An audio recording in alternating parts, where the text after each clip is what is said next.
Olá, meus amigos, um dia de muita paz para todos nós.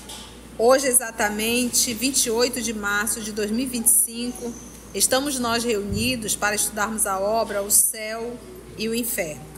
Nós estamos na primeira parte, capítulo 7, titulado As Penas Futuras segundo o Espiritismo. Conta pra gente, Augusto. Continuamos no Código Penal da Vida Futura. Semana passada nós estudamos o item 18 e 19. O item 18, Kardec nos fala que os espíritos imperfeitos são excluídos dos mundos felizes, cuja harmonia eles perturbariam. E no 19, como o espírito tem sempre o livre-arbítrio, seu progresso por vezes é lento e persistente a sua obstinação no mal. Nesse estado, pode persistir anos e séculos. Entretanto, chega um momento em que sua teimosia se modifica pelo sofrimento e, a despeito da sua vaidade, reconhece o poder superior que o domina. E hoje a gente vai adentrar no 20º.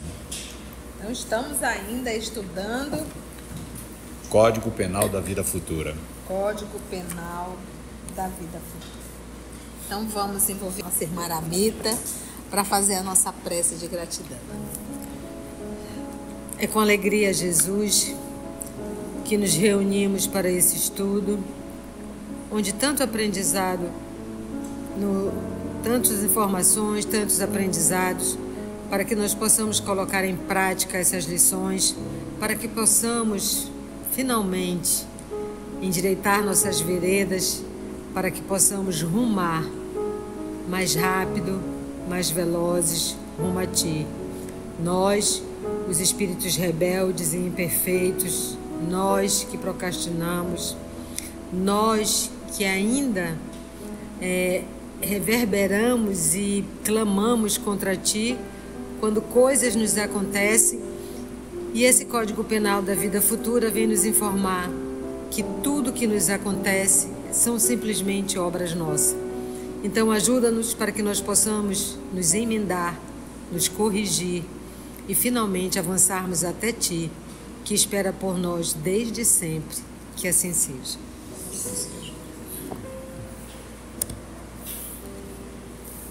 Item 20. Sejam quais forem a inferioridade e a perversidade dos espíritos, Deus jamais os abandona. Todos têm seu anjo da guarda que por eles vela, que eles espreitam os movimentos da alma e se esforçam por suscitar-lhes bons pensamentos, desejos de progredir e de reparar em nova existência o mal que praticaram. Contudo, a interferência desse guia protetor faz-se quase sempre de maneira oculta, sem exercer qualquer pressão, pois o espírito deve progredir por impulso da própria vontade e não por um constrangimento qualquer. Agirá bem ou mal em virtude do seu livre-arbítrio, mas sem ser fatalmente impelido num sentido ou em outro. Se persistir no mal, sofrerá as consequências por tanto tempo quanto durar essa persistência. Desde, porém, que dê um passo em direção ao bem, sentirá imediatamente os seus efeitos benéficos. Esse parágrafo, ele está falando de nós, nesse processo de evolução, porque nós estamos tendo novas chances. Quando a gente fala dos espíritos endurecidos, mas somos nós. Hoje, na doutrina espírita, já recebendo maior orientação, somos aqueles que precisamos de uma maior orientação, né? Filho que precisa de um reforço é porque está muito atrasado. Então a doutrina espírita é esse reforço para aqueles que já estão bem atrasados, que é o nosso caso. Sejam quais forem a inferioridade e a perversidade dos espíritos, seja qual for, Deus jamais os abandona. É pai. Onde já viu o pai abandonar o filho? Por mais perverso que possa ser. Então, esse Deus não abandona, não adianta você pedir a Deus que destrua alguém. Que faça com que alguém morra, que tu não aguenta mais. Não adianta. Que Deus também ama. Deus ama. E ama e quer todo o bem. Então a gente acha que a morte é uma punição. Então a gente quer que a pessoa morra. Mas a morte não é punição, a morte é libertação. Então todos têm seu anjo da guarda que por eles vela, que eles espreitam os movimentos da alma. Então todos nós, inclusive o mais perverso, tem um anjo da guarda? Tem. Que está ali à espreita, observando. E espreita é pronto a agir. Mas para isso é necessário a gente também o quê? Pedir. Leia no livro dos Espíritos o capítulo que vai falar do anjo da guarda. Aí alguém vai perguntar, tia, qual é o número? Procure. Vamos manusear o livro dos Espíritos. A gente precisa saber o que tem lá dentro. Nós não somos o Google do Espiritismo. Que você vai lá, digita e dá enter, digita e dá enter. A gente também precisa fazer o movimento de buscar, de movimentar, de manusear a obra espírita. Todos têm seu anjo de guarda que por eles vela, que lhes espreitam os movimentos da alma e se esforçam por suscitar-lhes bons pensamentos. Suscitar é a mesma coisa que impor, que colocar. Não, porque eles estariam desrespeitando o nosso livre-arbítrio, que é uma lei dada por Deus. A interferência desse guia protetor faz-se quase sempre de uma maneira o quê? Oculta. Por quê? Que é para o outro não perder o mérito da sua conquista. Então eles não fazem o movimento de pegar e conduzir. Eles suscitam a ideia, mas quem vai decidir é a pessoa. E é nesse processo de decisão, de tomada de decisão, que ele mostra o seu processo de evolução. Porque todos os espíritos apenas mexem com o que está dentro de nós. Então a gente diz, o mal está fora. Não, se houver o mal está dentro. Então eles movimentam esse mal que já está dentro da gente para fazer o que querem. Nenhum espírito tem a capacidade de inserir o mal em nós. Eles não têm essa capacidade. Eles movimentam o mal que está em nós. O mal, os vícios, as paixões más. Então, contudo, a interferência desse guia protetor faz-se quase sempre de maneira oculta, sem exercer qualquer pressão. Porque quem dá a pressão é espírito da terceira ordem, espírito inferior. Então, nós não vamos ver um anjo da guarda, pô, Conceição, vai lá, Conceição, pô, Conceição, pô, Conceição, pô, Conceição. Não tem isso. Não vão fazer isso. Eles não vão, porque eles não vão desrespeitar o livre-arbítrio. A evolução, que é a capacidade de amar, ela é uma conquista, não é uma imposição. E cuidar do outro é um movimento de evolução. Cuidar de si é um movimento de evolução. E o que a gente menos faz é cuidar de si. O que a gente entende por cuidar de si? Fazer uma chapinha no cabelo? Fazer a barba? Ficar fit? Ir para academia? Né? Isso faz parte. Mas a gente se preocupa só com isso. E tudo isso que nós falamos vai perecer. E a essência? Então, cuidar de si é cuidar da essência. Você viu que Kardec grifou? Impulso da própria vontade. Acaso Jesus obrigou algum dos 12 à evolução? Você via Jesus gritando: segue-me, gente, segue-me, sigam-me. E quando buscava, ele ainda perguntava, mesmo sabendo: o que queres que eu te faça? Por que ele diz assim? Que é necessário, né, o impulso da própria vontade. Porque, meus irmãos, quando nós não queremos, tu pode ter o melhor professor que tu possa imaginar, você não vai aprender. Ah, eu quero fazer dieta, eu quero emagrecer. Tu pode pegar o melhor nutricionista, nutrólogo, endócrino, tu não vai emagrecer.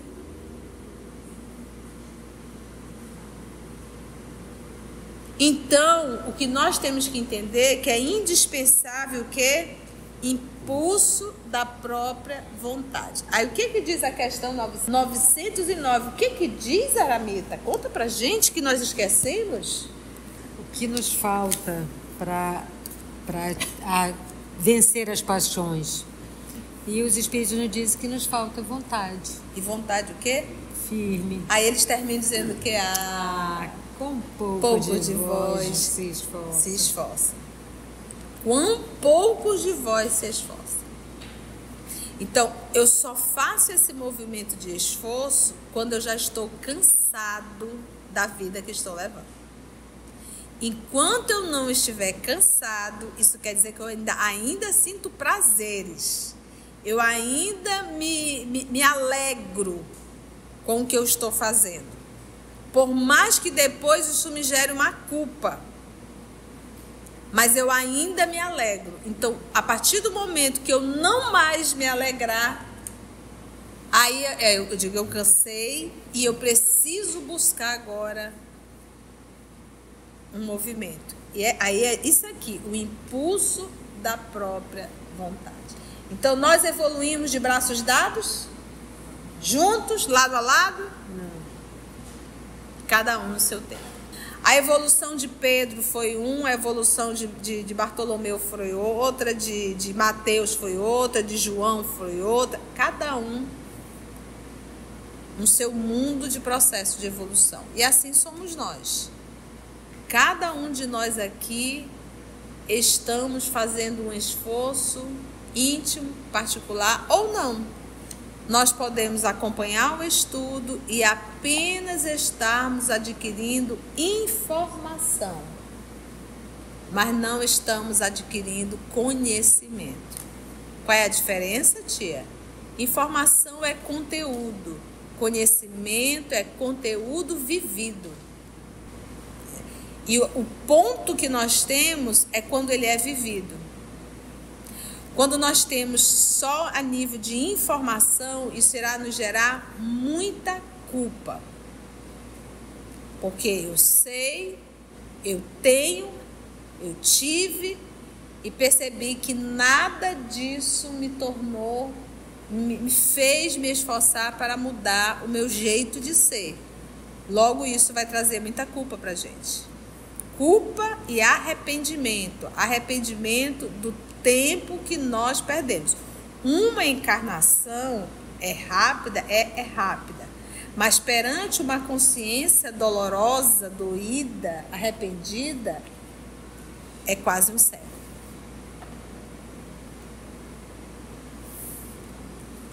Então, meus irmãos, que possamos, todos nós,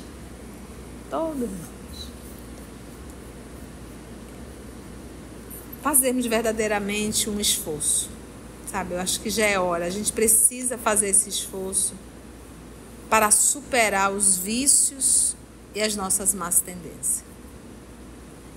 Se nós ainda não conseguimos as coisas básicas da vida do cotidiano, nós não estaremos prontos para as coisas maiores.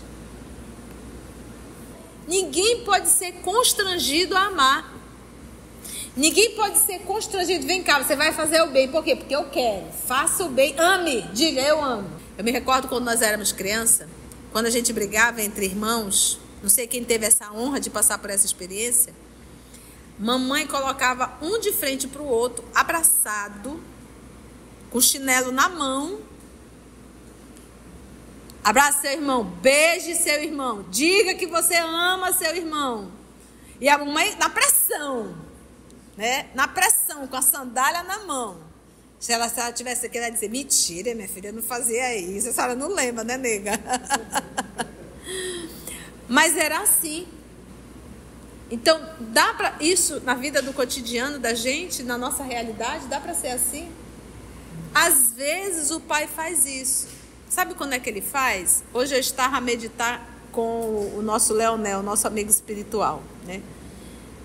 E a gente estava falando uma coisa interessante. Qual é o principal? É o primeiro ou o segundo lugar? Primeiro lugar. Qual foi a nossa primeira família? Essa é a principal. Porque é nessa que está as maiores encrencas. Entende? Irmãos,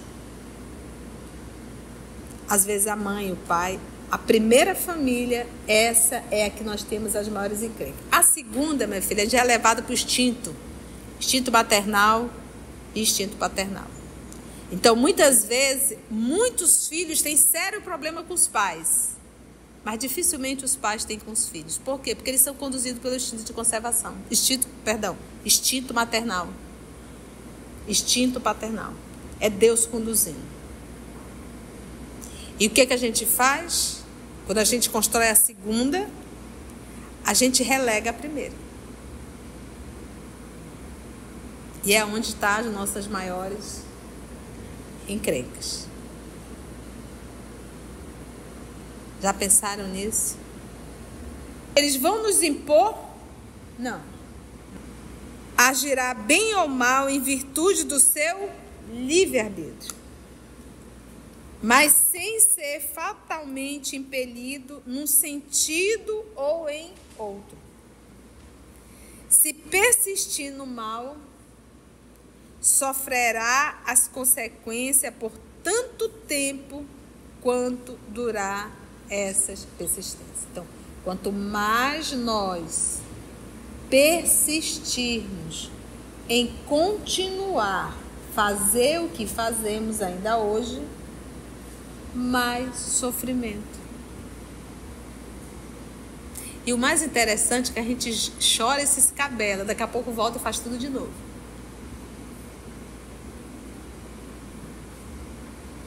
Aí tem uma observação que o nosso irmão Augusto irá ler e vamos ficar na observação, tá, Augusto? Okay. Foi necessário nós ticarmos esse 20º, esse código 20º, esse Código Penal da Vida Futura, porque ele traz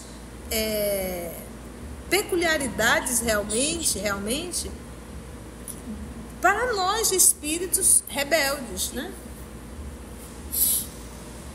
Observação.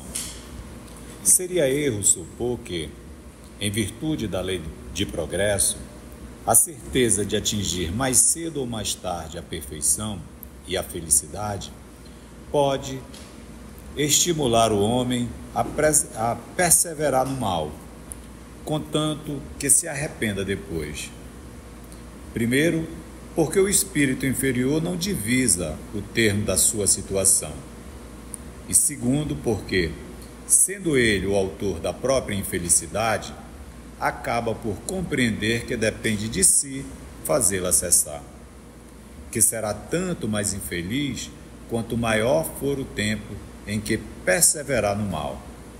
Finalmente, que o sofrimento nunca cessará se ele próprio não lhe der fim. Seria, pois, um cálculo equivocado, cujas consequências o espírito seria o primeiro a reconhecer. Com o dogma das penas irremissíveis, é que se verifica precisamente essa hipótese, já que lhe é interdita para sempre toda a ideia de esperança, não tendo, pois, o homem qualquer interesse em converter-se ao bem para ele sem proveito. Diante dessa lei, cai a objeção tirada da presciência divina. De fato, Deus sabe, ao criar uma alma, se ela tomará ou não o bom caminho, pois que dispõe do seu livre-arbítrio. Sabe que será punida se fizer o mal, mas sabe também que tal castigo temporário é um meio de fazê-la compreender o erro e de levá-la ao bom caminho, onde entrará mais cedo ou mais tarde.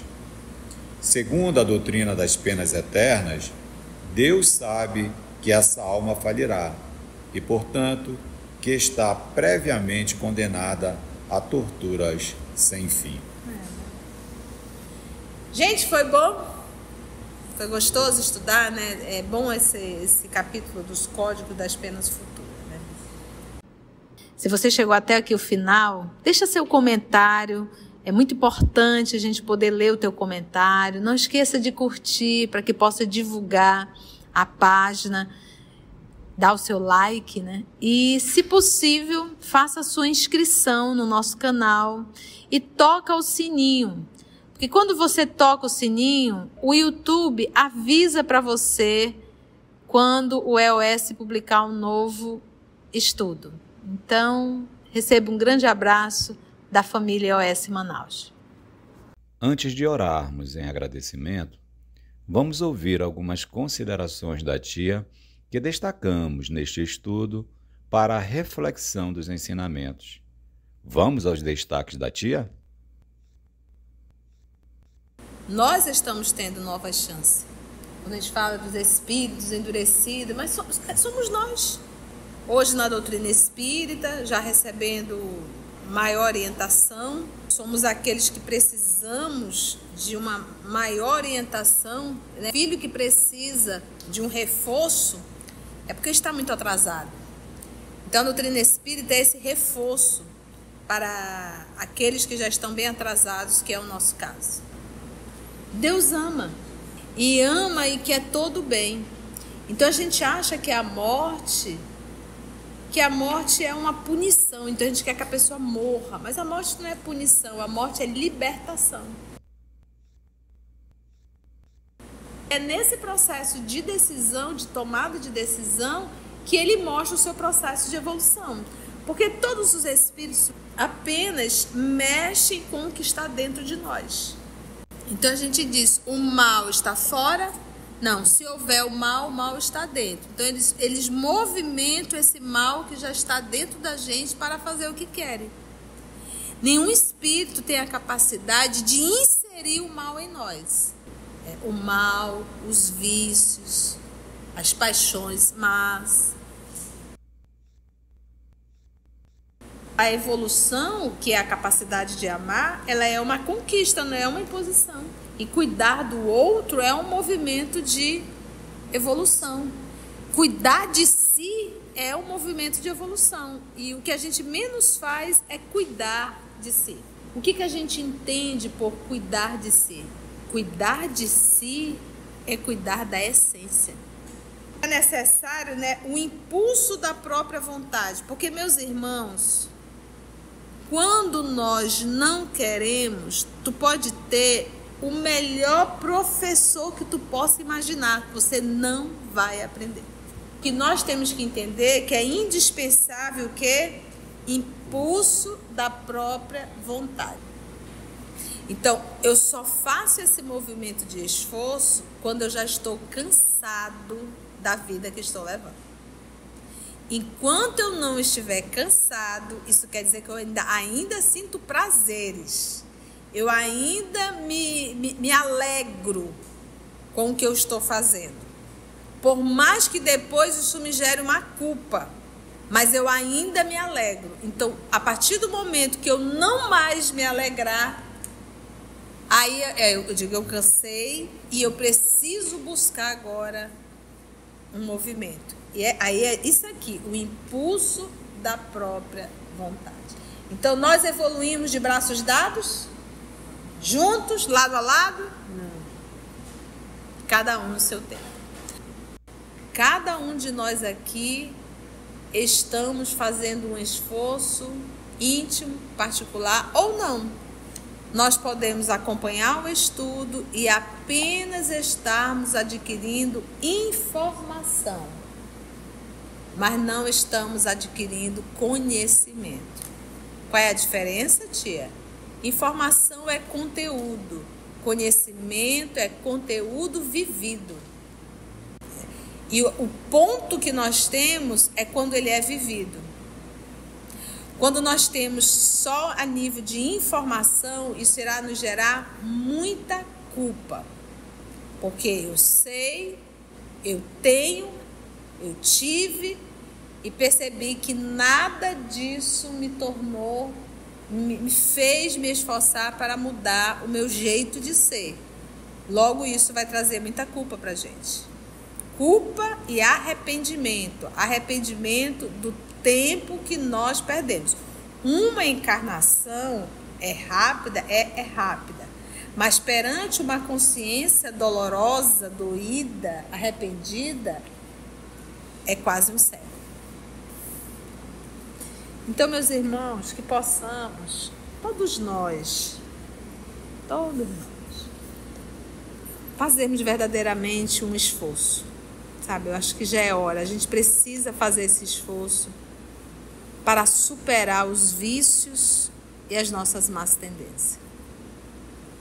Se nós ainda não conseguimos as coisas básicas da vida do cotidiano, nós não estaremos prontos para as coisas maiores. Ninguém pode ser constrangido a amar. Ninguém pode ser constrangido. Vem cá, você vai fazer o bem. Por quê? Porque eu quero. Faça o bem. Ame. Diga, eu amo. Qual é o principal? É o primeiro ou o segundo lugar? Primeiro lugar. Qual foi a nossa primeira família? Essa é a principal. Porque é nessa que está as maiores encrencas. Entende? Irmãos, às vezes a mãe, o pai. A segunda, minha filha, já é levada para o instinto. Instinto maternal e instinto paternal. Então, muitas vezes, muitos filhos têm sério problema com os pais. Mas dificilmente os pais têm com os filhos. Por quê? Porque eles são conduzidos pelo instinto maternal. Instinto paternal. É Deus conduzindo. E o que a gente faz? Quando a gente constrói a segunda, a gente relega a primeira. E é onde estão as nossas maiores encrencas. Já pensaram nisso? Mas nós persistirmos em continuar fazer o que fazemos ainda hoje, mais sofrimento. E o mais interessante é que a gente chora e se escabela, daqui a pouco volta e faz tudo de novo. Assim, concluindo o nosso estudo de hoje e agradecendo o nosso Mestre Jesus por mais este momento de aprendizado, vamos orar? Então, assim, agradecemos a Deus, nosso Pai, agradecemos ao nosso Mestre Jesus por mais essa oportunidade que nos foi dada de estudo e de reflexão. Muito obrigada, Senhor, graça te damos. EOS Manaus, estudando para servir ao Cristo. Visite nosso site em www.eosmanaus.org. No YouTube, procure o canal EOS Manaus.